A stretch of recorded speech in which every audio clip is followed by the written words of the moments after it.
Welcome to the Magical Overthinkers podcast, a show for thought spiralers, exploring the subjects we can't stop overthinking about, from burnout to revenge.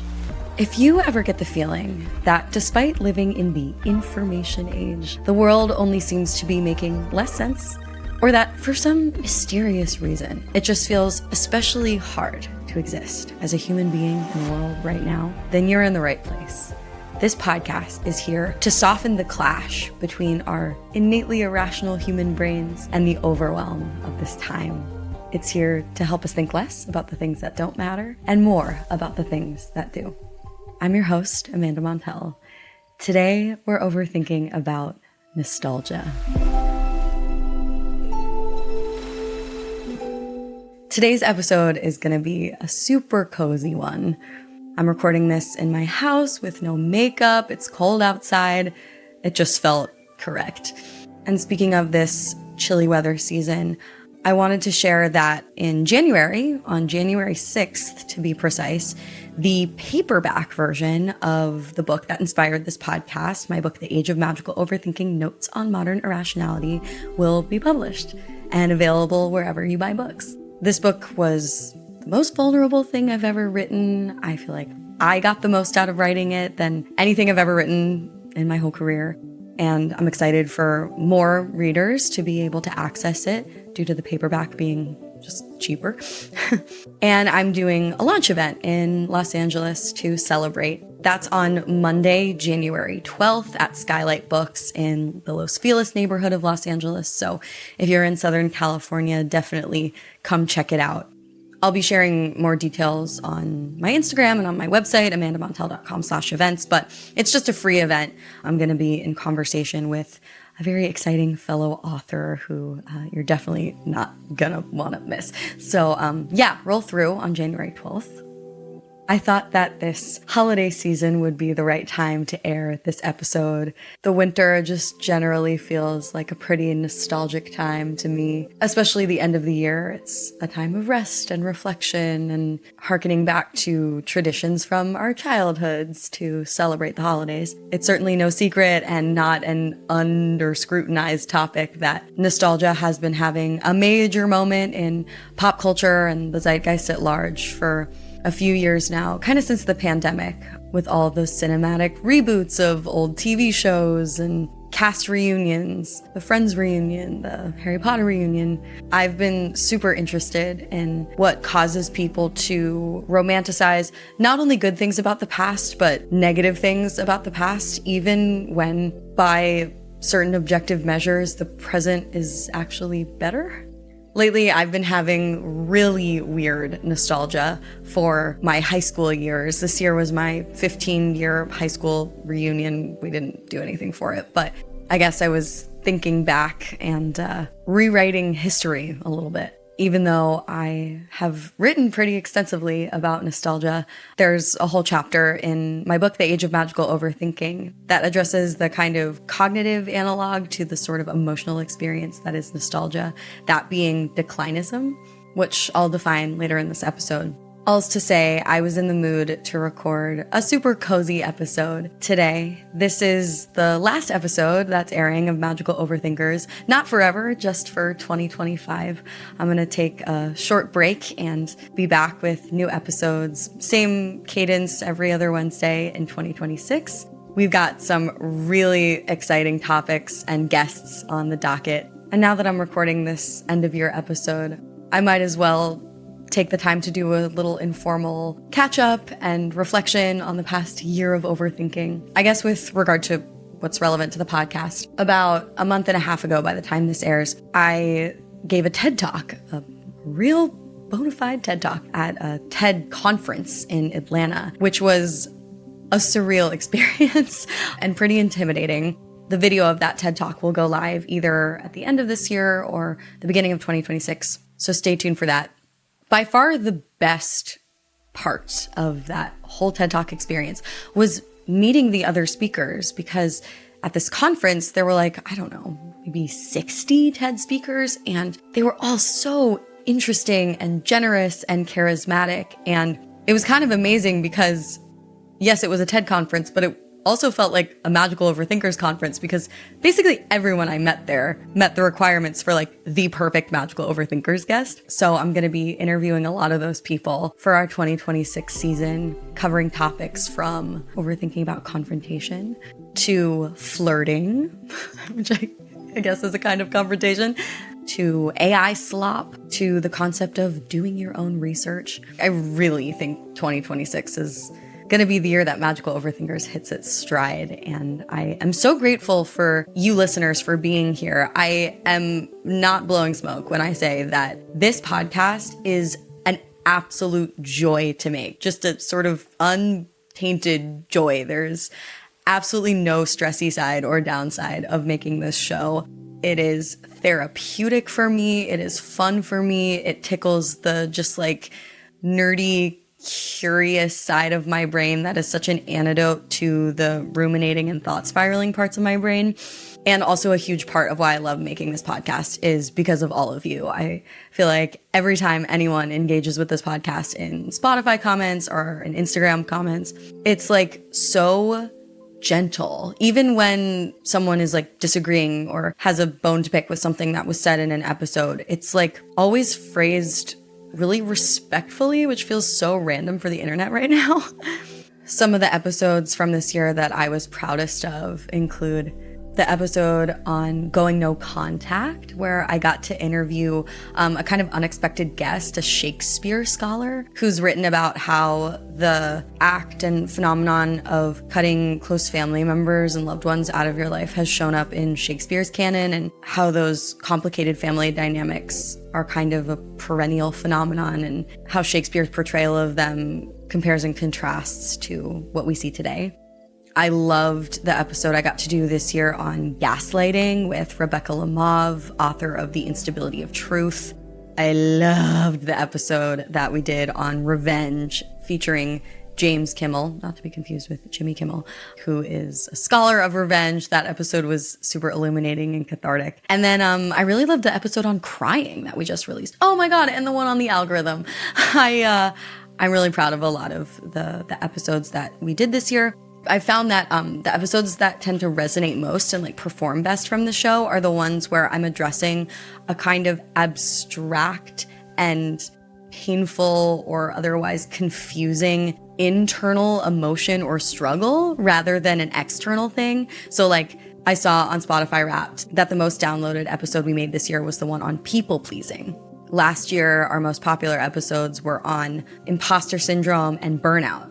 And all of those topics kind of feel in the same category, as opposed to like our episodes on fertility or the climate crisis. So anyway, I'm just like learning more about what you all are interested in, and I appreciate all the requests that you make for topics to cover on the show.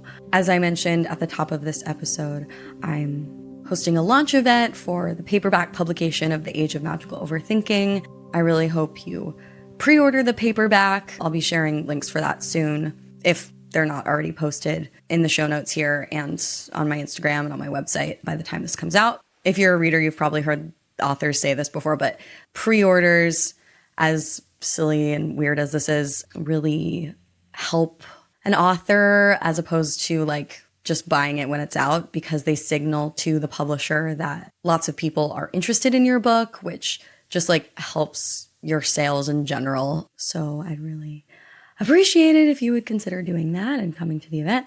Now, I want to get into the meat of this episode. I want to do a kind of story time today.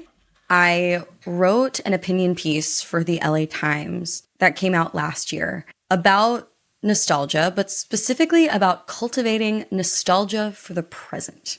And I think right now, living through these culturally and psychologically really, really challenging times, I would just love to share this piece, and I hope it inspires a little bit of hope and nerdiness. So without further ado, cozy in, make a cup of tea, grab a throw blanket. This piece is titled, "Think Life Just Keeps Getting Worse. Try Being Nostalgic for the Present."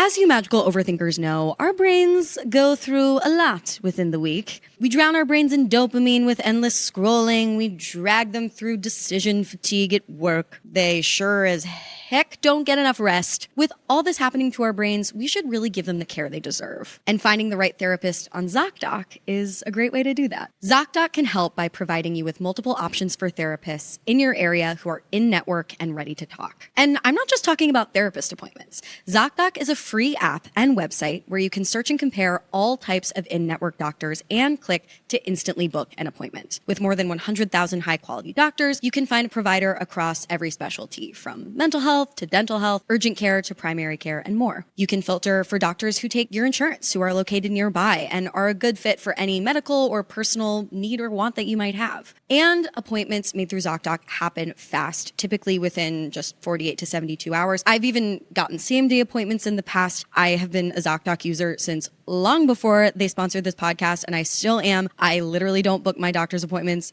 any other way. Stop putting off those doctor's appointments and go to ZocDoc.com/magical to find and instantly book a top-rated doctor today. That's ZocDoc.com/magical. ZocDoc.com/magical.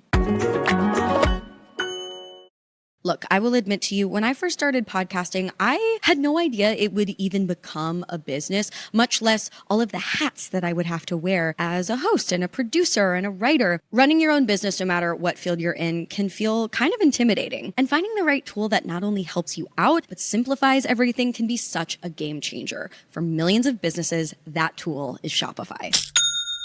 Shopify is the commerce platform behind millions of businesses around the world and 10% of all e-commerce in the US. They work with household names from Mattel and Gymshark to little teeny tiny brands that are just starting out. Even I have used Shopify for my merch endeavors. They make the whole thing super user-friendly. You can get started with your own design studio with hundreds of ready-to-use templates. Shopify helps you build a beautiful online store that matches your brand style. They also have marketing tools, and Shopify is generally just your commerce expert that offers world-class expertise in everything from managing inventory to international shipping to processing returns and beyond. If you're ready to sell, you're ready for Shopify. Turn your big business idea into with Shopify on your side. Sign up for your $1 per month trial and start selling today at shopify.com/magical. Go to shopify.com/magical. Shopify.com/magical. Nostalgia seems harmless enough. And then someone starts earnestly, absurdly, glamorizing the Stone Age. Damn, can you imagine being a human during the Paleolithic Age? Tweeted a self-described eco-socialist podcaster in September 2021. Just eating salmon and berries and storytelling around campfires and stargazing. No jobs, no traffic, no ads, no poverty, no capitalism caused traumas, just pure vibes. By the time that bit of fantasy circulated on social media, romanticizing the far-off past had become a mid-pandemic, post-insurrection cultural pattern. Women were spinning yarn on Instagram, early 19th century style. Far-right zealots were parroting populist slogans promising to restore the nation to its former glory, whenever that was. Across the spectrum of politics and circumstances, as we struggled to handle our unrest with modern life, we dreamed about times we never knew. I took a closer look at those questions while researching my new book on cognitive biases in the information age. One chapter focuses on declinism, the widespread misconception that life is getting irreversibly worse in every way. One might think of declinism as nostalgia's cognitive analog. In general, nostalgia is deemed a healthy coping mechanism in psychology research, at least the classic form known as personal nostalgia. When the present feels painful, lonely, lacking in direction or meaning, even just too cold, we naturally sink into a soothing brain bath of positive memories to feel better. It works. A 2023 study found that most Americans find hope for the future by selectively reflecting on the best times from their past. Nostalgic memories are reported to be, quote, existentially significant, unquote, especially ones involving family, close friends, and romantic partners. But as the 2024 election approaches, I can't help worrying that public figures and politicians will take advantage of nostalgia's appeal for their own gain. When politicians strategically manipulate nostalgia, they rely not only on memories of people's real experiences, but rather on oversimplifying or catastrophizing today's problems by perpetuating delusions of an idyllic past.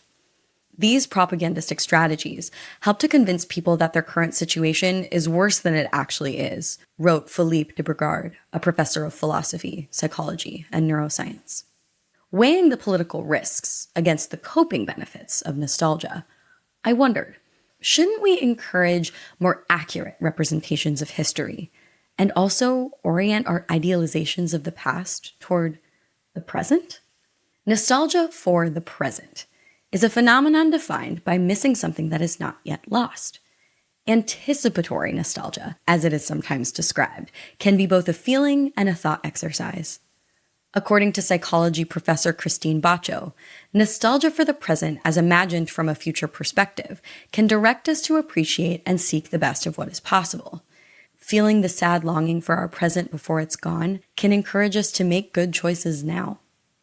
In a 2020 study of anticipatory nostalgia in marketing, such as the Kodak tagline, "Life's little moments don't stay forever," Baccio found that the inclination to hold on to the present might paradoxically jeopardize full engagement with it. But it can also make unpleasant moments feel less challenging because we know that they're temporary. Anticipatory nostalgia encourages us to acknowledge and accept the inevitability of change. For those feeling unsatisfied with their current lives, anticipatory nostalgia decreased anxiety while enhancing meaningfulness and a greater appreciation of the moment for what it is. A Pew survey from 2023 found that the majority of Americans believe life was better 50 years ago. If you ask that question abstractly, people respond that way, research psychologist Clay Rutledge told me. But if you start asking more specific questions, such as, would you give up today's medical advancements to go back 50 years? If you're raising a daughter, would you trade all the progress in women's rights and opportunities? Most respondents walk back their answers. It turns out, they realize, life is objectively better in the present. Rutledge also cited a 2023 Harris poll that found that Americans across generations are nostalgic for a time before smartphones. We don't earnestly wish to go back in time, he explained, but rather to make the best of what the past and present each have to offer. Even young generations are recognizing that there's something in these phones that's making us stressed or distracting us from the kind of deep personal relationships that we find meaningful, he said. We don't want to give up these phones, but we want to use them more intentionally. I asked Rutledge how we can harness what's good about nostalgia and apply it to the current moment. How to romanticize the present so we don't get lost in the Paleolithic past or apocalyptic future. I told him that sometimes, when I worry about getting older and wistfully scroll through old photos, I can interrupt the spiral by imagining I'm actually 75 years old, and someone tells me that at the snap of my fingers, I get to be 32 again. Suddenly, I'm grateful for the life I have at the moment. Rutledge suggested that to maximize nostalgia for the present, we should prioritize the types of experiences for which we tend to develop personally nostalgic memories. His research shows that these moments tend to be highly social, focused on relationships, and involve taking some level of emotional risk. For example, a get-together that makes you nervous, or visiting a relative whose health is in decline. These are not always happy or pleasurable experiences. Sometimes they're bittersweet or even painful, the way that nostalgia can be. Feeling nostalgic for old memories is normal, and often even helpful. It's when influential figures weaponize delusions of the past that we can get stuck. It's important to remind ourselves that the memories we may become nostalgic for could be yet to come.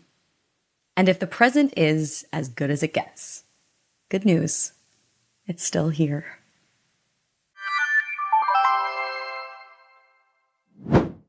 So that's my little piece about nostalgia for the present. I actually coined a little neologism for nostalgia for the present for that declinism chapter in my book.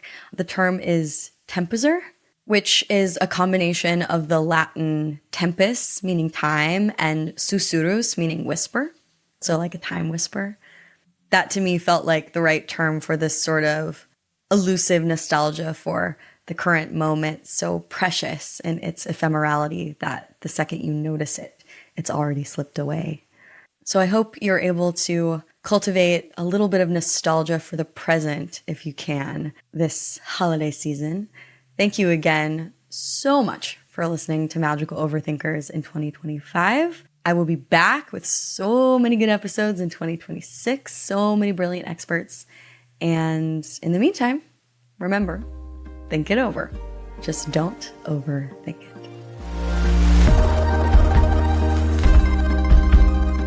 Magical Overthinkers was created and hosted by Amanda Montell and edited by Jordan Moore of The Pod Cabin. Our theme music is by Casey Cove. Thank you to our magical manager, Katie Epperson, coordinator, Reese Oliver, and Network Studio 71.